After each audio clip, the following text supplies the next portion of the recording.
تو اس کے بعد آپ کسی نہ کسی پروفیشن میں گئے ہوتے ہیں اور آپ کی اسی لیے سب سے زیادہ جو فریش میموریز ہوتی ہیں وہ زیادہ ہوتی ہیں. اسکول کالج کی بات کریں تو نو ڈاؤٹ آپ کے اسکول کالج کے دن بھی بڑے وہ کہتے ہیں نا کہ یادگار لمحات ہوتے ہیں، آپ کا بچپن اور آپ کا جو لڑکپن. لیکن ہمارے یہاں المیہ یہ کہہ لیں کہ ہمارے نہ تو اداروں کی طرف سے کبھی کوشش کی گئی کہ اپنے اولڈ اسٹوڈنٹ کو ڈھونڈا جائے کہ وہ کہاں پر ہیں، اور نہ اولڈ اسٹوڈنٹس کی طرف سے کبھی واپس اسکولوں کا رخ کیا جاتا ہے. بہت ہی کم ہے یہ ہمارے یہاں ٹرینڈ.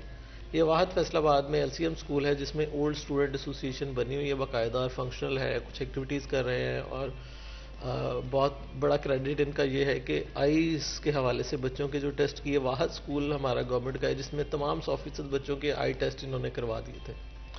تو اس حوالے سے اگر تمام اسکولز میں اس طرح سے اڈاپٹ کیا جائے، اولڈ اسٹوڈنٹس کو اکٹھا کیا جائے جو آج مختلف جگہوں پر ہیں اور اسٹیبلش ہیں، ویل سیٹلڈ ہیں، تو آپ کے تعلیمی اداروں کو بہت زیادہ ہیلپ مل سکتی ہے اور اس حوالے سے بچوں کو موٹیویشن مل سکتی ہے کہ ہمارے ہی اسکول سے پڑھ کے جانے والے آج کہاں پر بیٹھے ہیں. لیکن ہمارے ہاں جو ایلومنائی کا کنسیپٹ ہے وہ زیادہ تر چونکہ پروفیشنل ڈگریز میں چلا جاتا ہے کہ جناب ہمارے پروفیشن کے بندے کہاں کہاں بیٹھے ہیں، تو اس لیے زیادہ ایکٹیو ان کو رکھتے ہیں یونیورسٹیز والے. کالجز اور سکولز میں اگر ان کو کیا جائے تو اس سے بچوں کی موٹیویشن ہو سکتی ہے، ان کو آگے چانسز نظر آ سکتے ہیں کہ کون کون سی فیلڈز موجود ہیں. کیونکہ اگر تو کسی کالج کی کسی یونیورسٹی کی ایلومنائی ہوگی اس میں موسٹلی ایک طرح کے لوگ آپ کے ڈپارٹمنٹ سے ریلیونٹ لوگ آپ کو ملیں گے، سینئرز. لیکن اسکول میں جب آپ کی ایلومنائی ہوگی تو اس میں ہر فیلڈ سے لوگ ہوں گے، کیونکہ اسکول بنیاد ہے. وہاں پر ڈاکٹر نے بھی وہاں سے پڑھنا ہے، انجینئر نے بھی وہاں سے پڑھنا ہے، اور باقی ہر شعبہ زندگی سے تعلق رکھنے والے نے اسکول سے تو گزرنا ہی گزرنا ہے. لیکن یونیورسٹیز میں اگر آپ لا گریجویٹ ہیں تو آپ کو لا سے ریلیونٹ لوگ ملیں گے، آپ کوئی اور انجینئرنگ کے شعبہ سے ہیں، MBBS سے ہیں، تو آپ کو سارے ریلیونٹ لوگ ملیں گے. تو یہ میرا خیال ہے کہ LCM کے جو اولڈ اسٹوڈنٹس کی اپنی کاوش ہے کہ وہ خود اکٹھے ہوئے اپنے اسکول کے لیے اور اسکول کی فلاح و بہبود کے لیے کام کر رہے ہیں. اور یقینی طور پر یہ دوسرے اسکولز کے لیے ایک ایگزامپل ہے کہ وہ اپنے اسٹوڈنٹس کو اکٹھا کریں، اور اس سے نہ صرف ان کے بچوں کی مختلف صورتوں میں ہیلپ ہو سکتی ہے بلکہ ان کو موٹیویشن مل سکتی ہے، ان کو آگے بڑھنے کے چانسز واقعی نظر آ سکتے ہیں. تو بچوں کو جب چیزیں نظر آئیں گی تو پھر وہ ایفرٹ کریں گے ان کے لیے. تو اس حوالے سے میرا خیال ہے کہ ایجوکیشن ڈپارٹمنٹ کو بھی اس طرح کی ایسوسیشنز کو آن کرنا چاہیے اور باقی جگہوں پر امپلیمنٹ کرنا چاہیے.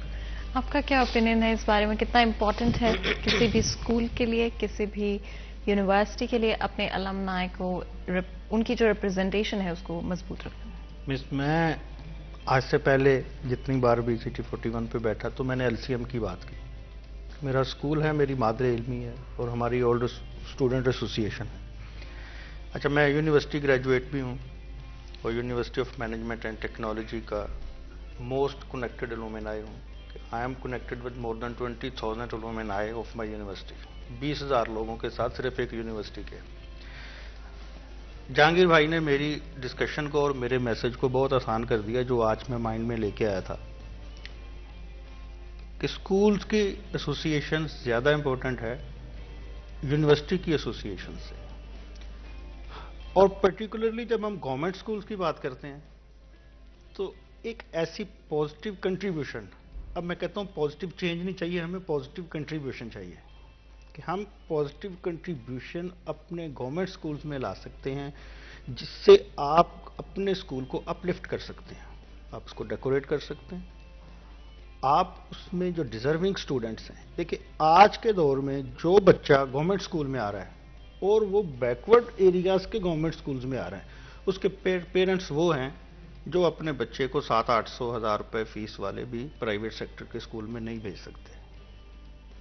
جب ہم ان ٹاٹ والے اسکولوں میں بیٹھ کے پڑھے ہیں تو ہمیں سوچنا یہ چاہیے کہ ہم اپنے اسکول کے لیے کیا کنٹریبیوشن کر سکتے ہیں. اچھا، میرے لیے اس میں دو چیزیں ہیں. میں ہارورڈ یونیورسٹی کی بات کروں تو I am also connected with Harvard people.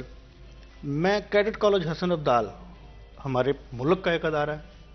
اچھا، کیڈٹ کالج حسن عبدال کے بارے میں کچھ سال پہلے ایک ایڈ چلا کہ USA میں ان کا ایک اسٹوڈنٹ کسی پرابلم میں ہاسپٹلائز ہے اور اس کے لیے کچھ فنڈ ریزنگ کرنی ہے یا بلڈ میں بھی چاہیے ہو، تو ود ان منٹس ان کے اتنے گریجویٹس اور ان کی کنیکٹیوٹی اتنی زیادہ تھی کہ اس بندے تک وہ سارے لوگ پہنچ گئے.